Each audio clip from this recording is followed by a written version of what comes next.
Hi, good day. I'm RJ Tan Pedresa. I am 34 years old. I have two kids.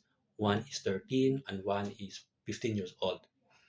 I'm college graduate in Philippines. I've been work also in Saudi Arabia for almost 6 years as a sales associate. And then I work also in Philippines for 3 years in the hospital. I'm just assisting patients for medications and then vital signs. And then I work also in the Philippines for 3 years as a houseboy, assisting for the employer also, gardening, cleaning cars, um, going to school, assisting to the kids going to school and going back, and in tutorial for the kids, cooking. And now I'm here in Hong Kong. I work here in Hong Kong as a caregiver. My patient is already 77 years old.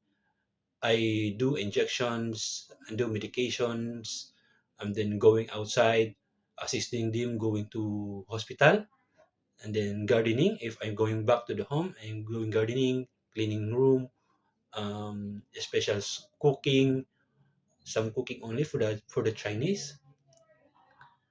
And after that, I helping for the one helper in the other jobs in the house. And now I'm looking forward because my employer already passed away. Now I'm looking forward for better opportunity here in Hong Kong. Hope you will hire me. Thank you.